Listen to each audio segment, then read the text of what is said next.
नमस्कार, मैं ललित प्रजापति और मिडिल ईस्ट को लेकर लगातार हम अपडेट आप तक पहुंचाते हैं। बहुत अच्छी बात है, एक डील हुई है स्विट्ज़रलैंड में। स्विट्ज़रलैंड डिजिटल डील, यही सब शब्द आप सुन रहे हैं। ट्रंप तो एकदम चिल्ला उठे कि वाह वाह, एकदम डील हो गई है, सब कुछ शांत हैं।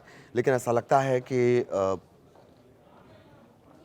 नेतन्याहू की जो जिद है वो अभी भी उसी तरह बरकरार है। सबसे पहले मिडिल ईस्ट के इस वक्त के अपडेट क्या हैं वो देख लेते हैं। यूएस ईरान की डील हो गई है, तकनीकी काम शुरू होगा, ये कहना है IAEA के जो प्रमुख हैं, इंटरनेशनल एटॉमिक एनर्जी एजेंसी। यही वो एजेंसी है। इसी ने बताया था कि नहीं उनके पास कोई परमाणु हथियार नहीं है। कुछ सालों बाद ये एजेंसी कहने लगी नहीं उनके पास यूरेनियम है। फिर अचानक से ये कहने लगी कि उनका जो यूरेनियम है वो तो 60% एनरिच्ड है और कभी भी उससे कुछ भी हो सकता है। 14 दिन में अगर उसे 90% ले गए 60 को, तो वो परमाणु हथियार के लायक हो जाता है। यही वो एजेंसी है। अब इसका कहना है कि यूएस ईरान के बीच जो डील हुई है, समझौता हुआ, उसका स्वागत है। न्यूक्लियर वॉचडॉग संस्था एक साफ एक्शन प्लान तैयार करने का काम करेगी। राइटर्स से उन्होंने बात कही है। राफेल ग्रासी का कहना है कि ये अच्छी बात है, मेमोरेंडम तैयार हो गया, तकनीकी काम शुरू होगा। समय आ रहा है कि IAEA, यूएस और ईरान के अधिकारियों के साथ मिलकर तेहरान के न्यूक्लियर प्रोग्राम से निपटने के लिए ठोस कदम उठाए जाएं। अमेरिकी राष्ट्रपति डोनाल्ड ट्रंप और ईरान के राष्ट्रपति मसूद पजेश्कियान, इनके बीच डिजिटल साइन हो चुके हैं, इलेक्ट्रॉनिक हस्ताक्षर हो चुके हैं। पाकिस्तान ने क्रेडिट लेने की दौड़ भी शुरू कर दी है, श्रेय लेने की होड़। इस्लामाबाद समझौता ज्ञापन प्रभावी हो गया, ये उसका कहना है। अमेरिकी अधिकारियों का कहना है कि ईरान द्वारा परमाणु हथियार विकसित या ना खरीदने और सभी मोर्चे पर युद्ध समाप्त करने, स्ट्रेट ऑफ होर्मुज को फिर से खोलने जैसी शर्तें हैं। हाँ, ये बात सही है कि पाकिस्तान ने इनिशिएटिव लिया था कतर के बाद, कतर और ओमान के बाद, लेकिन पूरा क्रेडिट सिर्फ पाकिस्तान का हो ऐसा लगता नहीं है। अमेरिका ईरान समझौते के ज्ञापन में लेबनान को शामिल किए जाने के बावजूद इजरायली सेना लेबनान में सैन्य अभियान जारी रखे हुए है। यही सबसे बड़ी चिंता की बात है। नेतन्याहू जो खुद के घर में घिरे हुए हैं, अपनी सरकार में घिरे हुए हैं और अपने लोगों से घिरे हुए हैं, कट्टरपंथी धड़े से घिरे हुए हैं, वो लगातार हमले जारी रखे हुए हैं। वो शुरुआत से कह रहे हैं कि हमको इस डील से कोई मतलब नहीं है। वो भी कह रहे हैं, उनके मंत्री भी ये कह रहे हैं, और लगातार हमले चल रहे हैं लेबनान में। हिजबुल्लाह के नईम कासिम का बयान आया है, बड़ी जीत उन्होंने बताया है ये जो डील हुई है। इजराइल के साथ लेबनान की बातचीत आपसी सुरक्षा तक सीमित होनी चाहिए, न कि सशस्त्र समूह के निरस्त्रीकरण को लेकर। और लेबनान की जो नेशनल न्यूज़ एजेंसी है कफर, उसका ये दावा, उसके हवाले से खबर आई है कि कफर तेबनिस शहर के पास एक कार को निशाना बनाया गया। इजरायली ड्रोन हमला था, एक व्यक्ति की इसमें मौत हुई है और एक अन्य गंभीर रूप से घायल हुआ है। मतलब इजराइल को इन तमाम बातों से कोई फ़र्क नहीं पड़ रहा है, उसके हमले लगातार जारी हैं। फटाफट वो पॉइंट्स जान लीजिए जिनको लेकर कहा जा रहा है कि सब कुछ काम, ऑल इज़ वेल, सब कुछ कामयाब हो गया। स्ट्रेट ऑफ होर्मुज खोला जाएगा, ये पहली और ज़रूरी शर्त थी। अमेरिका नाकेबंदी हटाएगा। ईरान का आपको इन पॉइंट्स में ईरान का डोमिनेंस भी नज़र आएगा, जानकारों का ये कहना है।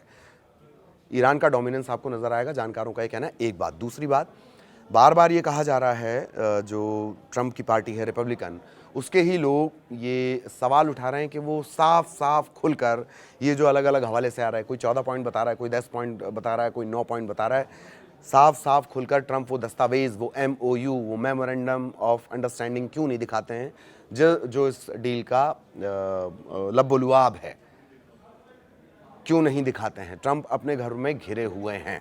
खैर, अमेरिका अपनी समुद्री नाकाबंदी हटाएगा, ईरान परमाणु हथियार नहीं बनाएगा। क्या वाकई ऐसा लगता है कि ईरान परमाणु हथियार नहीं बनाएगा? जिस ईरान ने अपनी टॉप लीडरशिप खो दी, टॉप साइंटिस्ट खो दिए, जिसने पूरा का पूरा एक शहर पहाड़ों के नीचे बसाया हुआ है सिर्फ इस फैसिलिटी को बचाने के लिए, क्या वाकई वो ईरान परमाणु हथियार नहीं बनाएगा? ये एक सवाल है और यही सबसे बड़ा सवाल इस वक्त बना हुआ है। ईरान को 28 लाख करोड़ का हर्जाना होगा। अमेरिका अपने क्षेत्रीय सहयोगियों के साथ मिलकर ईरान को पुनर्निर्माण के लिए, डेवलपमेंट के लिए कम से कम $300 अरब यानी 28 लाख करोड़ रुपए देगा। अब इसमें थोड़ा सा विरोधाभास है और सबसे ज़्यादा पेचीदा जो मामला है इस पूरी डील का, यही है। वजह यह है कि JD Vance क्या कह रहे हैं? JD Vance ने अभी 24 घंटा पहले क्या कहा था, इस डील पर साइन होने के ठीक पहले? उन्होंने कहा कि हम खाड़ी देशों से दे देंगे, खाड़ी देशों से कह देंगे कि वो ईरान को पैसे दें। खाड़ी देशों की ज़मीन का इस्तेमाल आप करें युद्ध के लिए, और खाड़ी जो नुकसान ईरान का हुआ है वो भरें खाड़ी देश। यहां पेच फंसा हुआ है। हालांकि अब जो बात सामने आई है कि अमेरिका भी इसमें कंट्रीब्यूट करेगा। ये किस तरह से दिया जाएगा? आप वहां पर एजेंसी अपनी भेज देंगे। अब लोकल लैंग्वेज में समझिए कि मैं अपना ठेकेदार भेज दूंगा ईरान कि जाओ तुम वहां कर दो काम, उसके बदले में पैसे नहीं लेना, पेमेंट मैं तुम्हें कर दूंगा। क्या ऐसे काम किया जाएगा? ये अभी बाकी है। और सबसे पेचीदा पॉइंट है, ईरानी तेल के निर्यात पर छूट दे दी गई। न्यूयॉर्क टाइम्स का ये दावा है। ईरान के खिलाफ सख्त रोक रखने वाले नेताओं विशेषज्ञों के बीच सबसे ज़्यादा चिंता का विषय यही बना हुआ है। तेल निर्यात पर लगी रोक अमेरिका का सबसे प्रभावी दबाव का साधन थी, और अब उस पर से रोक लगा हटाने की बात कही जा रही है। ईरान पर जो आर्थिक प्रतिबंध लगे हैं, और लंबा चौड़ा सिलसिला है इसका, 70 के दशक से इस तरह के जो प्रतिबंध हैं वो लगे हुए हैं ईरान के ऊपर। बार बार ये बदलते भी रहे। ईरान पर लगे आर्थिक प्रतिबंध हटेंगे, और जो फ्रीज संपत्ति है जो जब्त कर ली गई थी, जो असेट जब्त कर लिए गए थे, ईरान का पैसा यहाँ पर फला बैंक में है, ठीक है, उसको रोक दिया जाए। इस तरह की जो अलग अलग संपत्तियां हैं, कोई बड़ा इंफ्रास्ट्रक्चर है किसी देश में, उसे उस पर कब्जा कर लिया गया है, उसे सीज कर लिया गया है, वो सब फ्री होंगे। विदेशों में जो ईरान की फ्रीज फंड की टाइमलाइन है वो 79 से शुरू होती है, 1979 से, जब ईरानी क्रांति, इस्लामी क्रांति जिसे कहा जाता है, उसका इतिहास शुरू होता है। एक बात, एक दूसरे के आंतरिक मामलों में दखल नहीं देंगे, ऐसा बहुत आसान लगता नहीं है अमेरिका की जिद और अमेरिका के तौर तरीके और अमेरिका के इतिहास को देखते हुए। सभी मोर्चों पर संघर्ष खत्म होगा, ये कम से कम ये स्थिति बनती नजर आ रही है। दोनों पक्ष मौजूदा स्थिति में कोई बदलाव नहीं करेंगे, और दोनों देश मिलकर निगरानी की व्यवस्था बनाएंगे। लेकिन ये निगरानी की व्यवस्था तो ट्रंप के आने से पहले ही थी। ट्रंप यानी जब 2018 में ट्रंप आए हैं, उससे पहले भी ये व्यवस्था थी। आप ही ने कहा कि नहीं ये व्यवस्था नहीं चलेगी, अब चलेगी, और हो सकता है, जानकारों का कहना है कि अब चल भी जाए।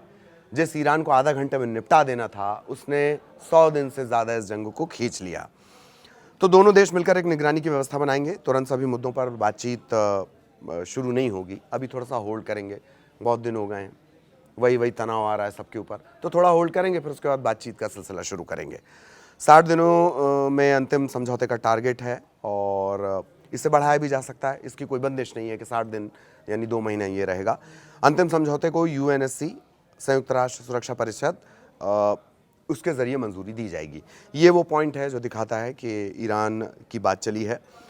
60 दिन का वक्त जो दिया गया वो दिखाता है दोनों देश मिलकर निगरानी करेंगे, और इसके अलावा जो उसे हर्जाना देने की एक शर्त थी ईरान को, और साथ ही साथ जो उसकी संपत्तियां फ्रीज हैं उन्हें रिलीज़ करना, ये वो बड़े पॉइंट्स हैं जो दिखाते हैं कि इस डील में एक डोमिनेंस नज़र आया। ईरान ने जो कहा वो उसकी बात सुनी गई है। अब सबसे बड़ी चिंता की बात यह है कि क्या वाकई ये जो डील है ये बरकरार रह पाएगी, उसमें भी क्या नेतन्याहू कोई रोड़ा नहीं अटकाएंगे। दोनों के बीच ज़बानी तनाव, ट्रंप और नेतन्याहू के बीच ज़बानी तनाव लगातार बढ़ा है, लेकिन हकीकत ये है कि यहूदी लॉबी, जूइश लॉबी, वो अमेरिका में एक तरह से डोमिनेंस करती है। एक सांसद हैं अमेरिकी सीनेटर, नाम मुझे याद नहीं आ रहा है, उनका ये कहना है कि जूश तय करते हैं कि दुनिया में कहाँ युद्ध होगा। अपडेट क्या है इस वक्त के? कुछ घंटों के अपडेट्स की अगर बात कर ली जाए, जर्मनी ने लाल सागर में 2 जहाज़ भेजे हैं जो होर्मुज से बारूदी सुरंग, जो वहाँ पर माइंस बिछाई गई हैं ईरान की तरफ से, उन्हें हटाने का काम शुरू करेंगे, उसमें मदद करेंगे। एक और इतिहास भी है इस जगह का जहाँ पर ये डील हुई है, उसको किसी और वीडियो के ज़रिए देखा जाएगा। दस्तावेज़ों पर दस्तखत कर दिए गए हैं, इलेक्ट्रॉनिक डिजिटल साइन कर दिए गए हैं। तो ये इस वक्त का अपडेट है। आगे भी मिडिल ईस्ट से जुड़ा जो भी अपडेट रहेगा वो हम आप तक पहुंचाएंगे। इन सब के बीच वही सवाल, सबसे बड़ी चिंता, सबसे बड़ा सवाल कि क्या नेतन्याहू की ज़िद इस शांति को, इस युद्ध विराम को, या दुनिया को जबरन युद्ध में धकेले जाने की आशंका को